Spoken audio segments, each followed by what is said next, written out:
नमस्कार दोस्तों, स्वागत है आप सभी का पश्चिम बंगाल के एक बहुत ही खूबसूरत शहर दार्जिलिंग में। तो अगर आप भी दार्जिलिंग घूमने का प्लान बना रहे हो तो आज मैं आप लोगों को डिटेल से बताने वाला हूं कि दार्जिलिंग घूमने के लिए कितने दिन चाहिए, दार्जिलिंग घूमने का बेस्ट समय क्या रहेगा, किस प्रकार से पहुंचेंगे और कौन कौन सी जगह घूमेंगे, और इसके बाद से जो होटल वगैरह है आप लोगों को कहां पर रखना चाहिए। और लास्ट में मैं आप लोगों को बताऊंगा कि एक व्यक्ति का जो मिनिमम खर्चा है वो कितना तक आ सकता है, इसलिए वीडियो को एंड तक जरूर देखते रहना। तो देखिए दोस्तों, दार्जिलिंग अपने हरे भरे चाय के बगानों, यहाँ की प्राकृतिक की सुंदरता और जो टॉय ट्रेन का नज़ारा है, इसी का आनंद लेने के लिए जो टूरिस्ट लोग हैं दुनिया भर से यहाँ पर खिंचे चले आते हैं। और यहाँ पर मैं जो कुछ भी बताने वाला हूँ मैं खुद के एक्सपीरियंस से बताने वाला हूँ, क्योंकि मैं खुद दार्जिलिंग घूम के आया हूँ। तो देखिए दोस्तों, दार्जिलिंग घूमने के लिए 2 दिन पर्याप्त हैं। अगर आपको दार्जिलिंग से मिरिक वगैरह जाना है तो आप एक दिन एक्स्ट्रा रख सकते हो, लेकिन दार्जिलिंग के अंदर ही अंदर आप लोगों को घूमना है तो 2 दिन काफ़ी हैं। तो देखिए दोस्तों, सबसे पहले बात करते हैं कि दार्जिलिंग घूमने का बेस्ट समय क्या रहता है। तो वैसे तो आप पूरे 12 महीनों में कभी भी जा सकते हो घूमने के लिए, लेकिन मैं आप लोगों को बता देता हूं कि अगर आप लोगों को एकदम सही तरीके से एंजॉय करना है तो आप अक्टूबर मंथ से लेके और आप अप्रैल मंथ के बीच में कभी भी जा सकते हो, क्योंकि इस टाइम में मौसम काफ़ी साफ रहता है और साफ मौसम में आप वहां पर जाओगे तो आप लोगों को अच्छे अच्छे नज़ारे देखने को मिलेंगे और आप इंजॉय कर सकते हो। तो चलिए दोस्तों, अब बात करते हैं कि दार्जिलिंग किस प्रकार से पहुंच सकते हैं। तो दार्जिलिंग आप बस से, ट्रेन से या फिर फ्लाइट से भी जा सकते हो। अगर आप फ्लाइट से जा सकते हो तो इसका जो सबसे नज़दीकी एयरपोर्ट है वो है बागडोगरा।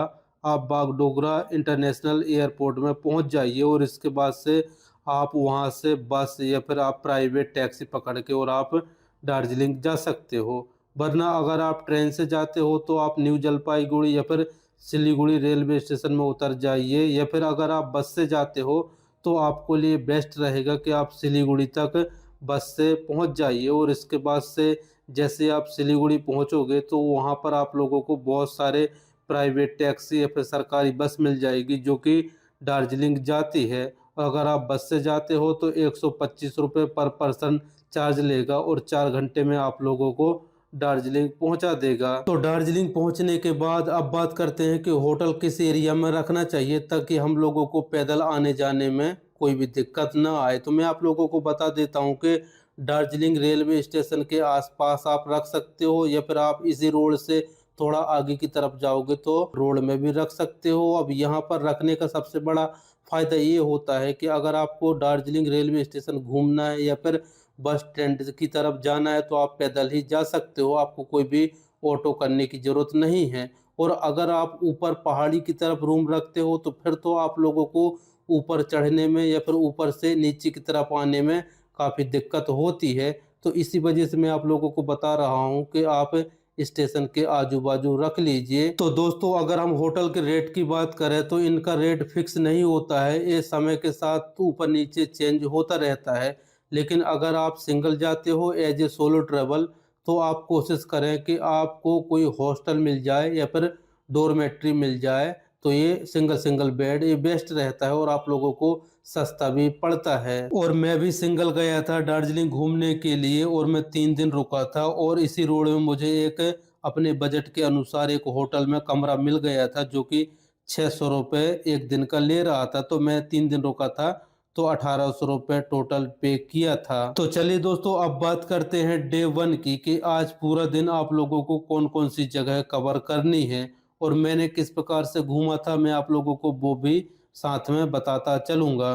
तो सबसे पहले आप लोगों को सुबह सुबह 4 बजे फ्रेश हो जाना है और इसके बाद से अगर आपने पहले से ही टैक्सी बुक किया होगा जो कि 1200 से 1500 रुपये लेता है टाइगर हिल्स का, जो कि वहाँ पर जाते हैं और जो सनराइज है उसका आनंद उठाते हैं, तो आप वहाँ पर सुबह सुबह निकल जाइए। और अगर आप शेयरिंग में ढूंढते हो तो 250 से 300 रुपये पर पर्सन चार्ज लेगा। तो आपको वहां पर जाना है और इसके बाद से सनराइज का आनंद उठाना है। तो दोस्तों, इस पहाड़ी से सनराइज का आनंद तो लेते ही लेते हैं टूरिस्ट लोग, साथ में यहीं से जो कंचनजंगा माउंटेन है उसका एकदम अपनी आंखों से नज़ारा देख सकते हो अगर मौसम साफ रहता है तो, और बहुत ही आनंद आता है। इसके बाद से जैसे आप ये वाला नज़ारा देख के और वापस आप दार्जिलिंग साइड जाओगे तो रास्ते में 2 पॉइंट और आते हैं, तो उनको भी वो जो टैक्सी वाला है वो कवर करेगा। तो पहला है घूम मोनेस्ट्री, जो कि तिब्बती बौद्ध मठ है और ये दार्जिलिंग का काफ़ी पुराना मठ है। तो आपको यहाँ पर जाना है और आप लोगों को यहाँ पर लगभग लगभग घूमते घूमते आधा घंटा लग जाएगा, तो आप बौद्ध मठ का भी आनंद ले सकते हो। इसके बाद से आप लोगों को जाना है बतासिया लूप, और यहाँ पर पर्सन 50 रुपए की टिकट होती है, तो आप 50 रुपए की टिकट लेके और आप गार्डन के अंदर चले जाओगे।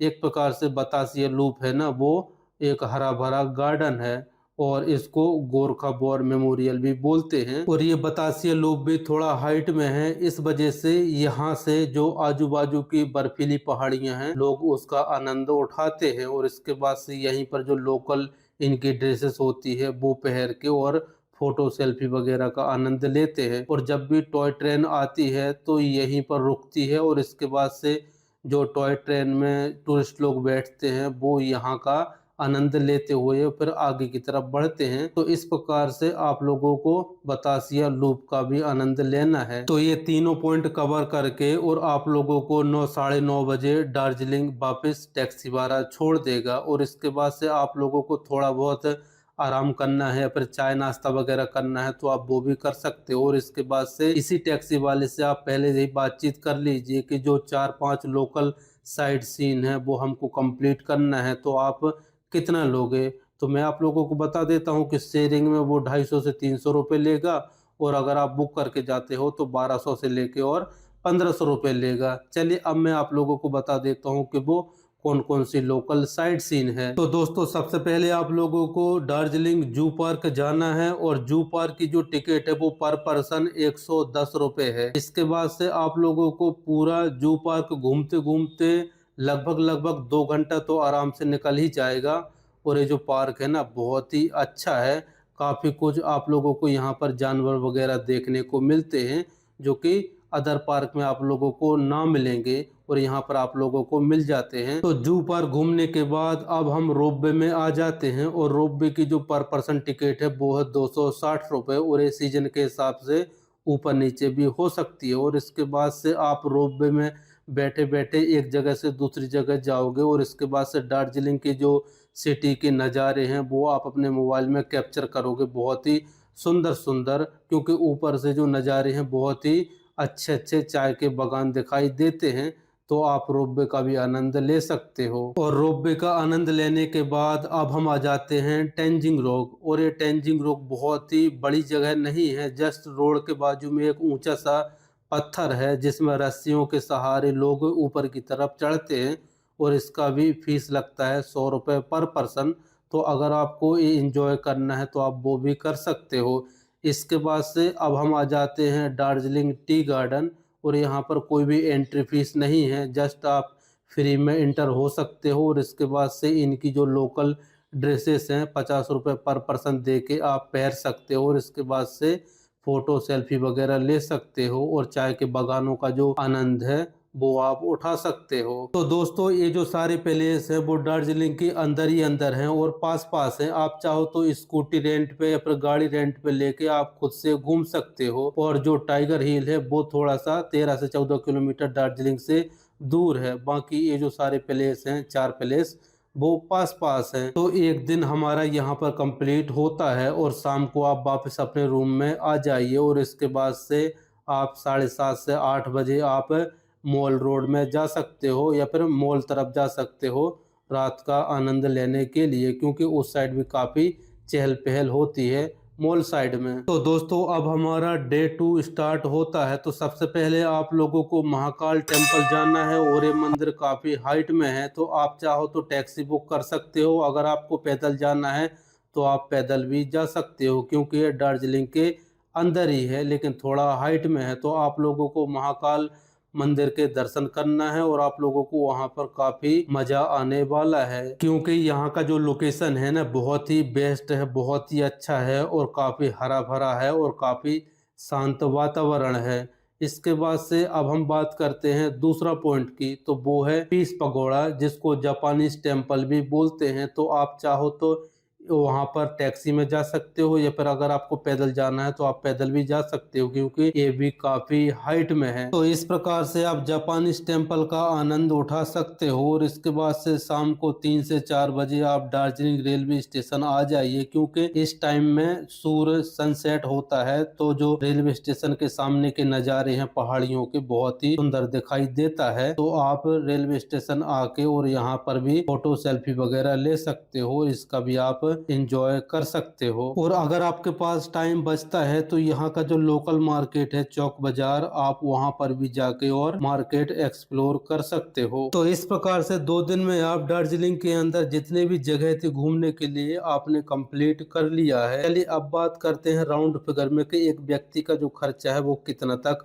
हो सकता है। तो देखिए दोस्तों, मैं यहाँ पर 3 दिन रुका था, तो इसलिए 600 रुपये के हिसाब से 1800 रुपये रूम का किराया होता है। और इसके बाद से 3 दिन का अगर हम खाना रखें मिनिमम, तो वो है 1000 रुपये। इसके बाद से फर्स्ट डे में हमने 600 रुपये टैक्सी वाले को दिया था, क्योंकि हम सुबह टाइगर हिल्स की तरफ गए थे। और इसके बाद से दूसरे टाइम में हम जो 4 लोकल साइट सीन है वहाँ के लिए हमने 300 रुपये दिया था। तो टोटल 300 600 रुपये होता है। और इसके बाद से जहाँ भी जो हम एक्टिविटी करते हैं, टिकट वगैरह लगते हैं, तो हम उसको 600 रुपये मान के चलते हैं।